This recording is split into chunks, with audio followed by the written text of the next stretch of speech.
Thank you for being here tonight. 1 Corinthians chapter number 9. Seems like we've been in this chapter for quite some time. We have. We're going to finish chapter number 9 up tonight. And we're going to drop into verse number 24. 1 Corinthians 9, 24. And we'll read down through the end of the chapter, since there's not a lot of verses. It says, "Know ye not that they which run in a race run all, but one receiveth the prize, so run that ye may obtain. And every man that striveth for the mastery is temperate in all things. Now they do it to obtain a corruptible crown, but we an incorruptible.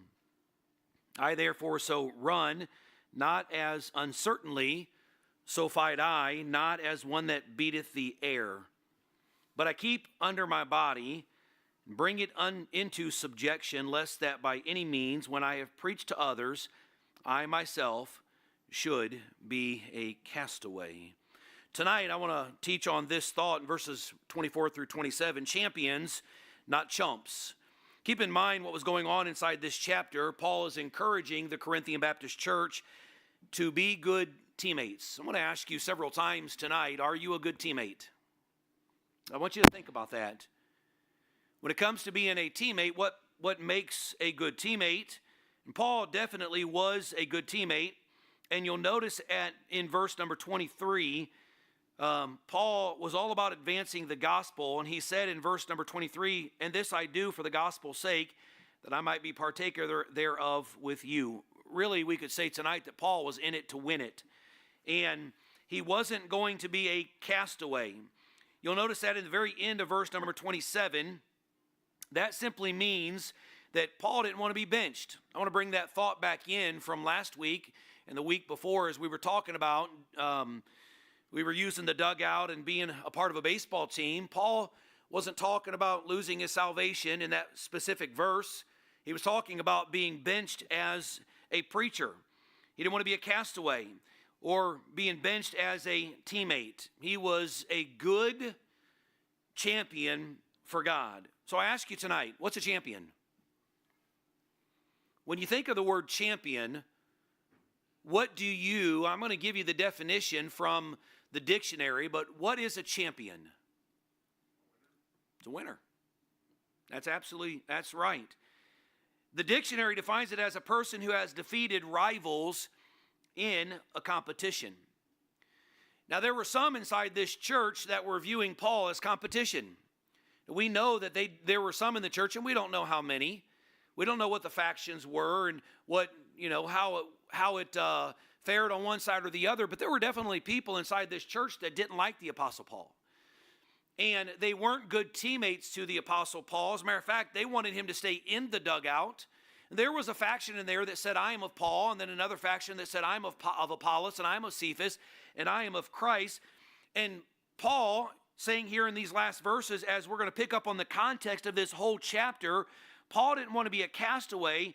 He didn't want to be benched by getting caught up in the competition of the rivals that were inside this church. I wonder for us tonight, are there rivals? Are there competitions? Are there individuals trying to outdo individuals, whether we play or preach, whatever we do, that's not good for a team. We need to do what we do for Christ. And we need to be good teammates and do what we do as good teammates. I like what Paul says in the very beginning of verse number 27. He says, "But I keep under my body and bring it into subjection." In other words, here's what Paul was going to do. He was going to play by the rules. He was going to be a teammate that was going to follow what was already written. And I guess tonight I would just say that if we're going to be champions and not chumps, then we need to follow what's been written in the Word of God. And Paul's going to show us that here in just a minute. But I want you to think about champions. As we're, I don't know if you watch the Winter Olympics. I'm going to bring up some of those things tonight. We were watching it Sunday. I enjoy some of those things. I enjoy the downhill, the skiing. I do enjoy some of the skating and things like that. And we were watching it Sunday, and I was just thinking about these verses right here and what it means to be a champion.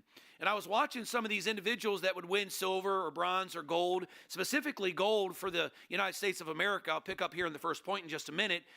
But I saw some teammates that were as excited for the individual on the ice winning the gold as he was winning the gold. And I think for us tonight, what Paul's wanting the church of Corinth to understand and what he wants us to understand as teammates here is that we need to do what we do for God, and we need to do it as good teammates and be a good team as a church. There shouldn't be factions inside this church. There shouldn't be folks that say, well, I'm of Pastor Eric, and I'm of, this or that or this or that. And that's what Paul was dealing with. And Paul didn't want to get caught up in that petty competition. He didn't want to get caught up in rivalry because of this specific reason. There was too much at stake. Can you imagine the visitors that visited this church? Then they saw the factions inside this church. Listen, it doesn't take you long to go into a situation if you're a good judge of character, it doesn't take you long to go into a situation and really see what's going on inside that family, inside that home, inside the church, inside a ministry. I'm seeing today that there's a lot of rivalry. There's a lot, and by the way, the Bible says in the book of Galatians chapter 5 that rivalry is a work of the flesh. That's what it says. And I want us to be champions tonight. I don't want us to be chumps. And I'm not saying that that's what Paul was saying, but I believe that if you read this passage, there were some folks, specifically in chapter number 9, that Paul was saying, boy, this is kind of chumpish right here. What you're doing right here, you're being a chump. And I don't know if Paul said that to him, but here's what I do believe he said. This is how you are to be, how you can be a champion. He says in verse 24, know ye not that they which run in a race run all, but one receiveth the prize, so run that ye may obtain. Do you know how to turn the other one on? You probably don't even need it. I probably don't even need a microphone. Do you know where it's at?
Okay.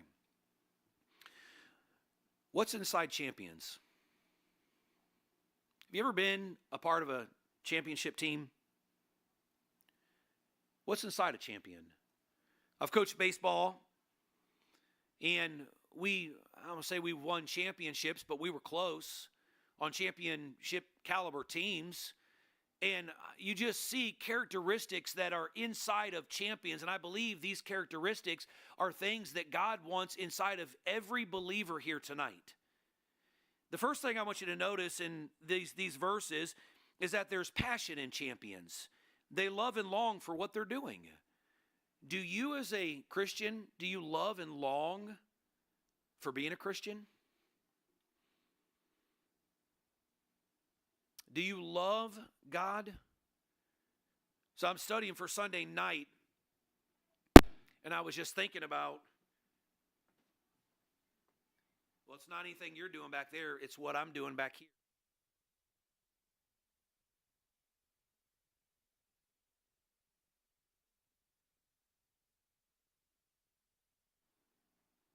I don't think we really need it. I'm just, concerned about the people online. But passion. They love and long for what they're doing. When I look at Paul, man, he was passionate. though there were folks inside this church that were coming down on him, he was a passionate individual. There were folks inside this church that didn't like his preaching, didn't like his style, didn't like his charisma, didn't like his authority, didn't like any of those things about Paul, but he was still a passionate individual. As a matter of fact, he said in verse number 26, I therefore so run. Doesn't matter who doesn't like me in this church. I'm going to run. It doesn't matter who's fighting me in this church. I'm going to fight. And not as one that beateth the air. It's not like I'm just fighting, beating the air. I'm doing what I'm doing for Christ. He had passion. He was a very passionate person. This Sunday, I watched figure skating just before the Sunday night service. And I saw a 21-year-old young man named Ilya. That was his name. And he led the team, USA team, to gold. Now, here's what he's known for. He's known for being the quad god. At one time, it used to be illegal to do backflips on the ice. But there he is Sunday doing a backflip, and he landed that backflip.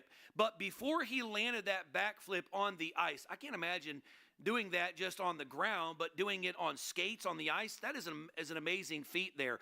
Very passionate. I watched this young man as he came to the ice. He took off his covers, off his blades, got onto the ice and started skating on the ice, and you could just see the passion inside of him.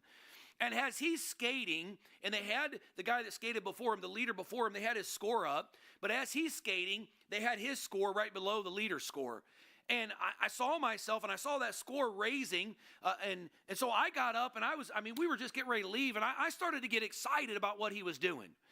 And his passion was contagious. It was rubbing off on me. I was standing up in front of the TV, and Lisa was getting ready. Man, and I'm in there clapping, and I'm shouting as he is skating, and he hits this jump, and he lands this jump. I thought, man, that was amazing. But just before this happened, he did a spin, and he didn't land that spin and almost fell down. And you know what I thought to myself?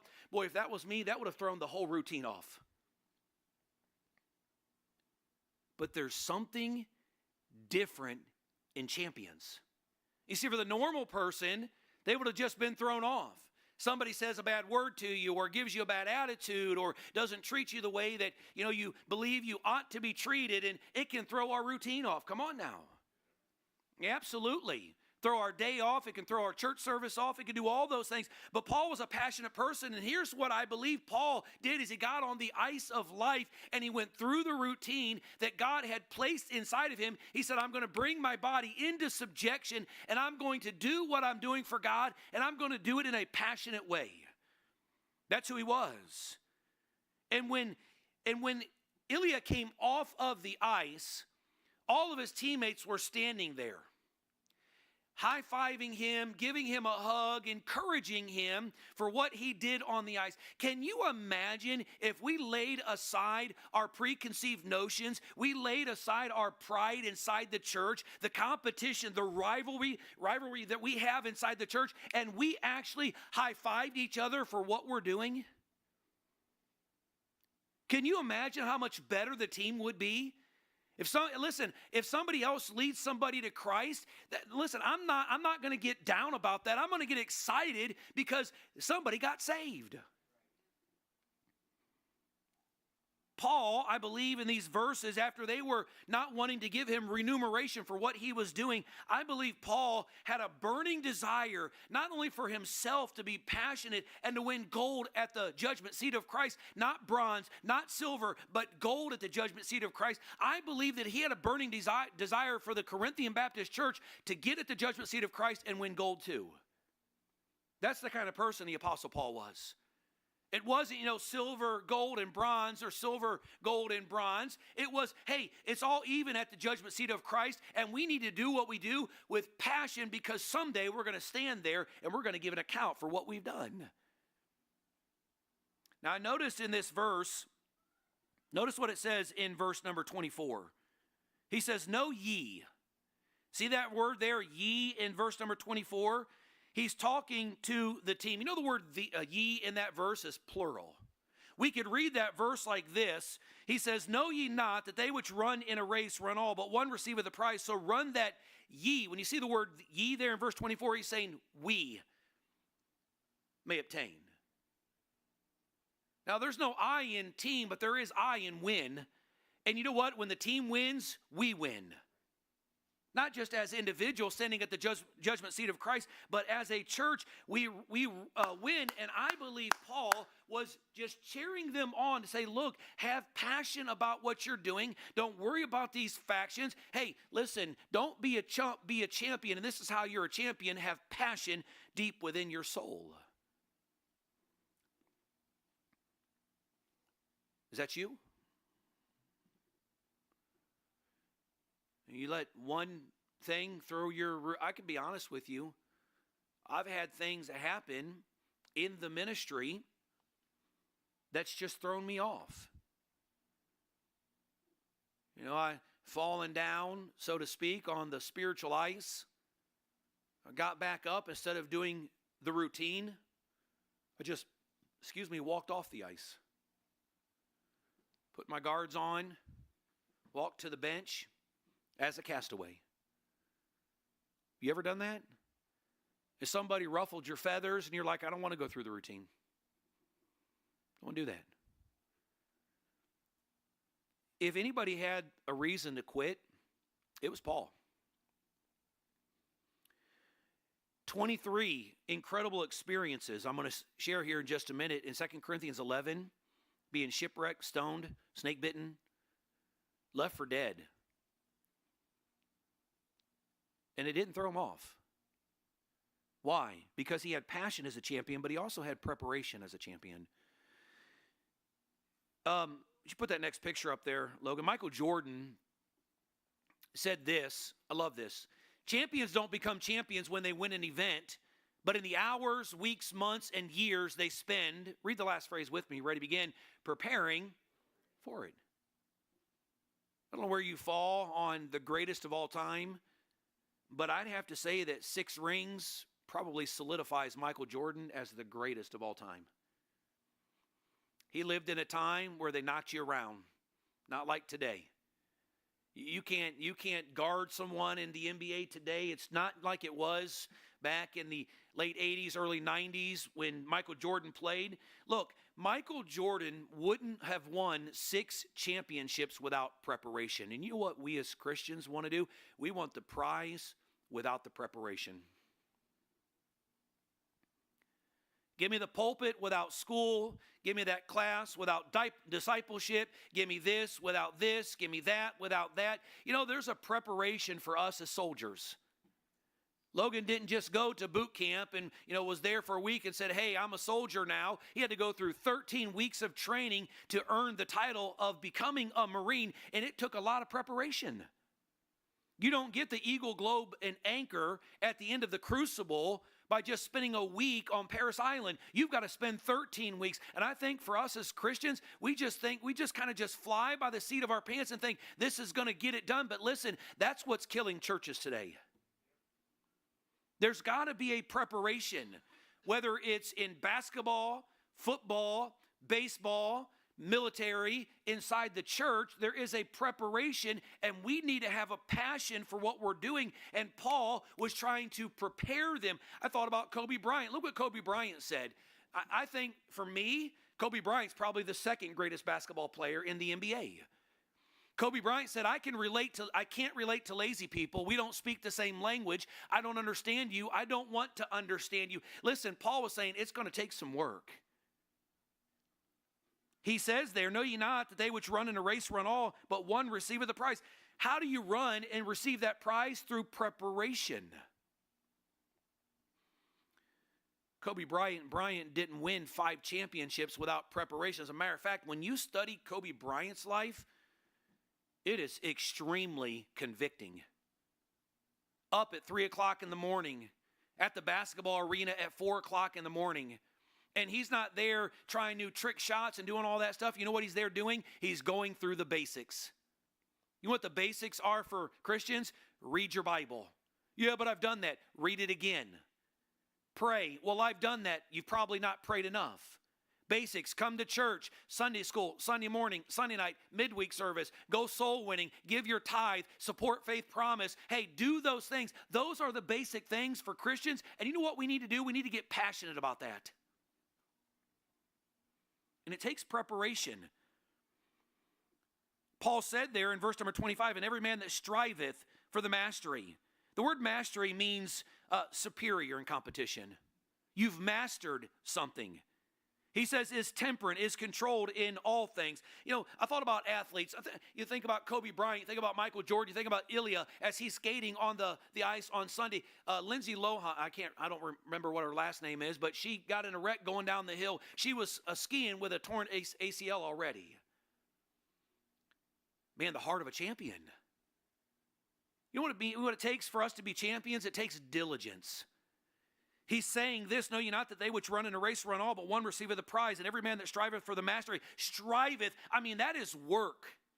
It takes diligence. I can tell you just from experience, Lisa and I were talking about it on the way down here tonight. I've been in the ministry, full-time ministry now longer than I had finished drywall. 17 full years in the ministry, thereabout. In the ministry, 16, 17 years, and I just think about the preparation that it took to get to the ministry. I served in the junior high and then went from the junior high to the senior high, and from the senior high I worked in Awanas, and I knocked doors and I drove buses, and I was a deacon, and I was in the young adult class, and I gave announcements, and I went through this process, and I had to be diligent in those things. And then God finally called me into full-time ministry, and we stepped forward for that preparation, and we went to school. And for 4 years I traveled 50 minutes 2 times a week for 5 classes. And for 4 years, listen, that takes a lot of work. It just doesn't happen without work. It takes diligence. It takes diligence with our mindset. It takes diligence with the process. I've noticed this, that many folks say, listen, just trust the process. Are we trusting the process? Were they trusting the process? I'm not sure they were, because Paul had to encourage them to run the race. It takes choices, the decisions that we make every day. I remember being a junior in college at the Institute. And boy, I tell you, I could have just taken the easy way out and just got the 3-year degree. They offered a 3-year and a 4-year degree. In 3 years, I thought, well, I'm a junior, I'm almost finished, but they came back and gave me that 4th year if I was going to plant a church. At that time, I didn't know that I was going to plant a church. God called us into the ministry to plant the church, and so I went back the 4th year. Well, it would have been very easy to just cut out after that 3rd year. It takes preparation, it takes diligence. 4 years. It takes work. I'm sure, I don't even know who the second team was in the Super Bowl. I think the Seahawks won the Super Bowl because I've seen it somewhere. But listen, I'm sure that team that lost, they were probably extremely discouraged because they put a lot of preparation into getting there. And so did Paul. Some were trying to pull the rug out from under him. He said, I'm going to run. And it takes diligence. Athletes become champions because they're temperate. They're controlled. Circumstances don't control them. Control Kobe Bryant, control Michael Jordan. You think about Michael Jordan being on the court and giving the ball with just 10 seconds left. Took a shot, missed. Took a shot, missed. I mean, he talks about how many shots he missed, like 9,000 shots. He's been given the ball to take these shots, missed 9,000 shots. You know what? He could have given up, but he was diligent to stay at it. I'm just saying tonight that it takes preparation. It takes diligence. Listen, before Ilya could win gold, he had to spend a lot of time preparing to get on the ice. What kind of time are you putting into preparing to be a Christian? Well, I'm saved. Well, that's good, but it doesn't end there. What kind of time are you putting in? Yeah.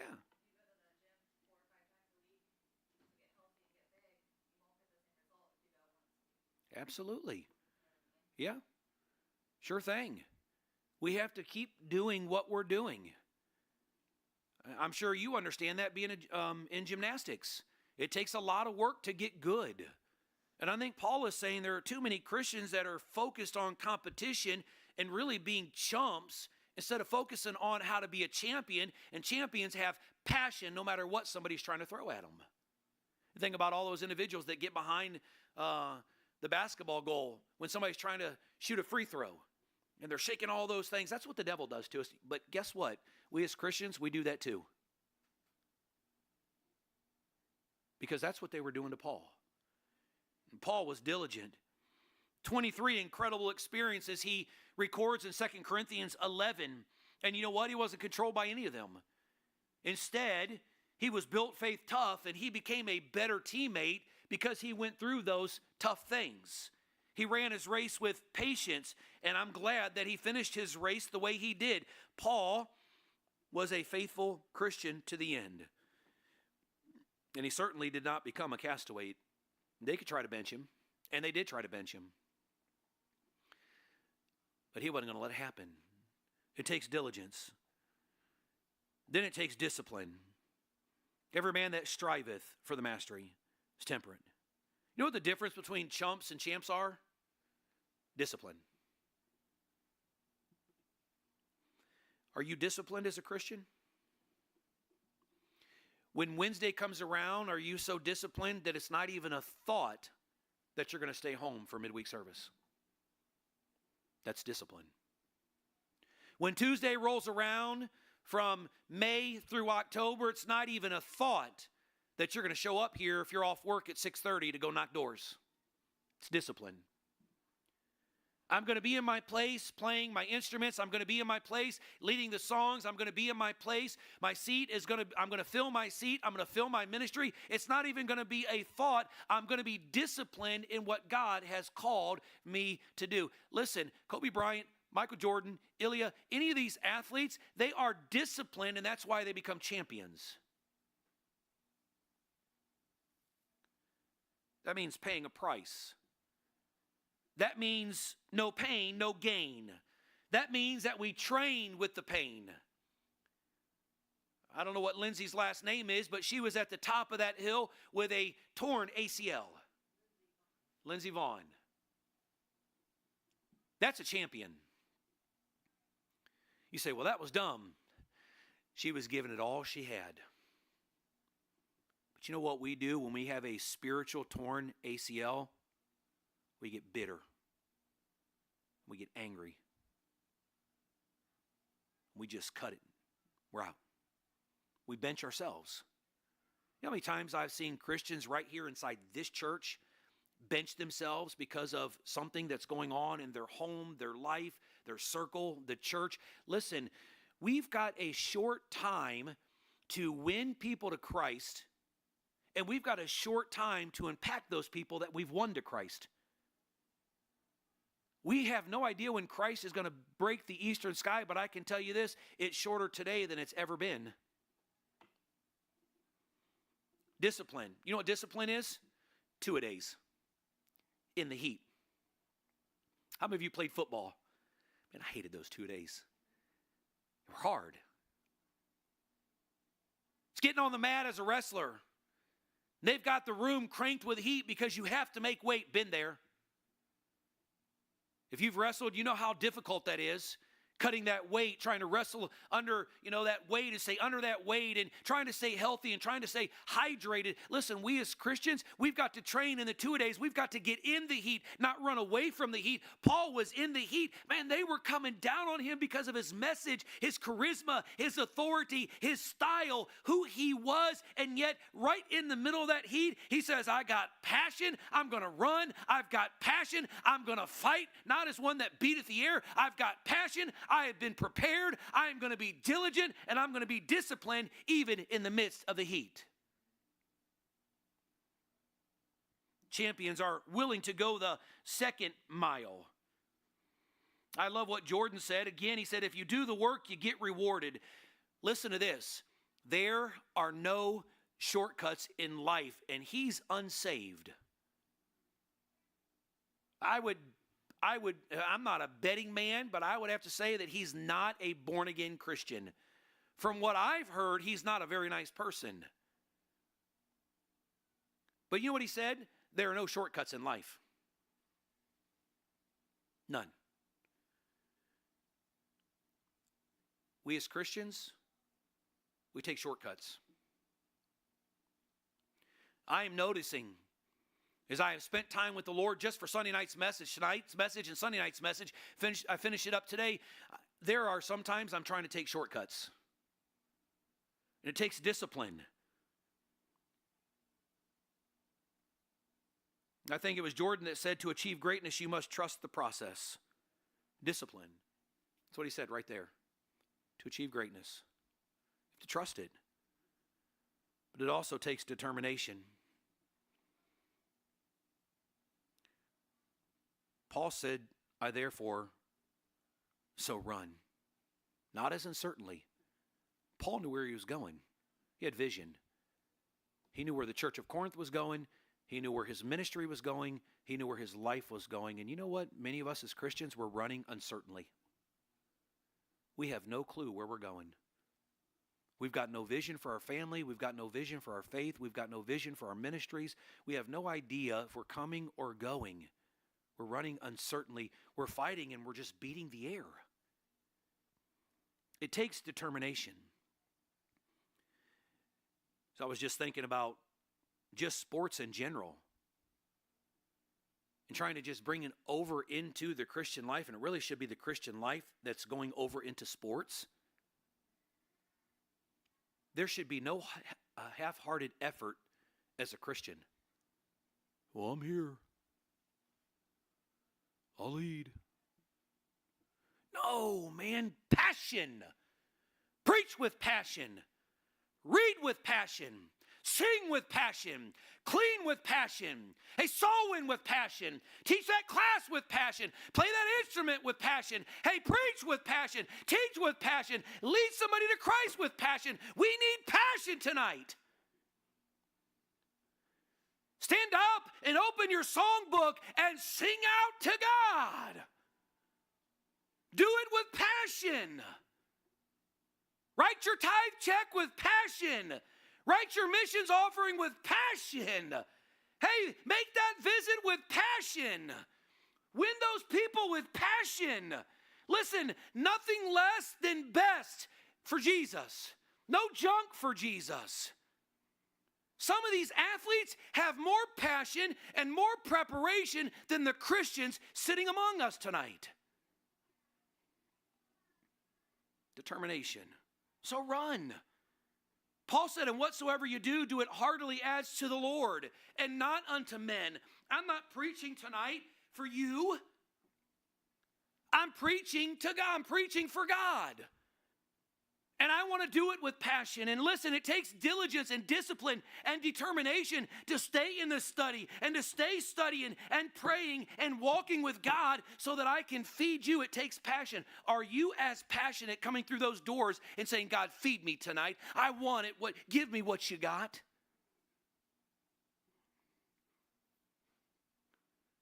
The willingness to pay the price is the difference between a chump and a champ. Boy, I had some illustrations I wanted to read to you tonight of individuals, Jim Elliott, David Brainerd, Adoniram Judson, people in the ministry, not just athletes. We can learn a lot from an athlete, but people in the ministry that were very passionate, very diligent, very disciplined, very determined to fulfill God's call on their lives. Number 3, and finally, there's perception for champions. He says in verse 25, and every man that striveth for the mastery is temperate. The mastery is temperate. He's controlled in all things. Now they do it to obtain a corruptible crown, a wreath. They were doing it in Paul's day, and they knew exactly what Paul was saying here in this passage. The Isthmian Games, they knew it was like the Olympics today. They would run these races. They would fight these fights for a wreath that went around their head. And guess what happened to that wreath? It was temporary. But listen, what we're winning is timeless. It's timeless. And you know what? It's going to come up at the judgment seat of Christ. We're either going to have that wreath, so to speak, that's going to burn up, or we're going to stand there with the gold. And Christ is going to say, well done, thou good and faithful servant. And at the judgment seat of Christ, we're not going to hear the anthem for America. We're going to hear the anthem of Christ. And we're going to be able to take that gold off and not kiss it and hold it up like we did something great. We're going to give it back to God and say, I did this for you. These individuals in this church were prejudging Paul. I'm going to finish with this. In 1 Corinthians 4:5, Paul says this, judge nothing before the time until the Lord come, who both will bring to light the hidden things of darkness, what's going on in our hearts now, and will make manifest the counsels of the hearts. They were prejudging Paul's ministry and his impact. But guess what? Someday his impact was going to be brought to light at the judgment seat of Christ. And what they were saying about his messages and his doctrine and his charisma and his authority and his style, guess what? It was going to go through the fire. And I'd have to say, from what I've read about the Apostle Paul, it's not coming out as wood, hay, or stubble. It's coming out as gold and silver and precious stones. He's a winner. He says, I run. You know, I was thinking, as the church was looking at Paul, I could hear them saying this. He's all right. He's all right. I mean, he runs okay. He preaches okay. He does ministry all right. But we like Peter. That's rivalry. That's competition. Now, there's nothing wrong with having your favorite preacher, so on and so forth, but when you bring it into the confines of the church and it starts to create competition inside the church and rivalry inside the church, that's a bad thing.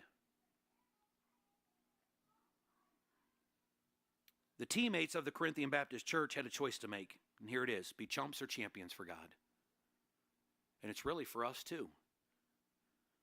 I can believe Paul. I believe Paul in verse number 27 said this, I don't want to sit on the bench because of competition with another teammate. So he said, teammate, here's what team means. Put that up there if you would, Logan. And we've said this before together.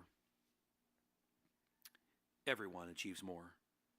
Know ye, plural, not, that they which run in a race run all, but one receiveth the prize. So run that ye, so we may obtain. Somebody teaches, and I'm not saying this for me, but if somebody teaches a good lesson and helps you, tell them. I'm not giving you praise and honor and glory, but I want to thank you for spending time studying to bring that lesson because it's helping me to run the race better. Give them a spiritual pat on the rear. Come on.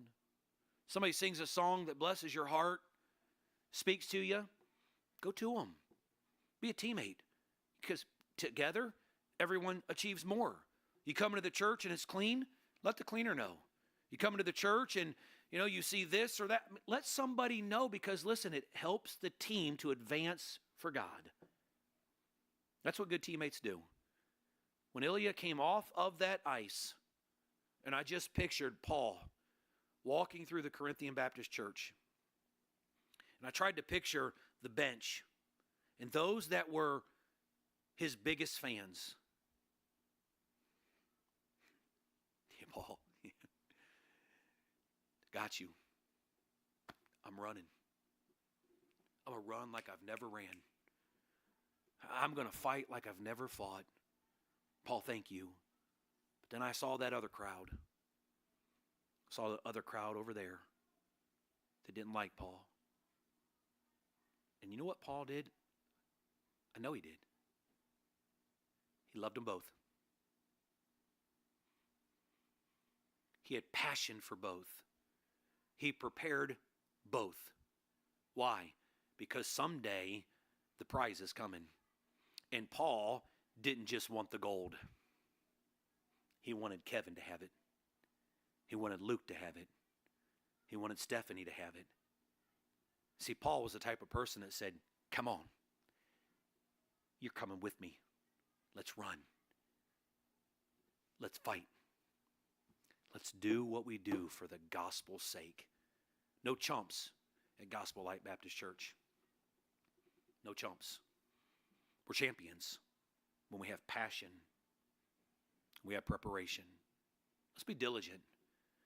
Church Sunday, Sunday school. diligent. Be in your place. Sunday morning service, be in your place. Sunday night service, be determined. Come hell or high water, I'm going to be in my place. I'm going to do my very best. Because, listen,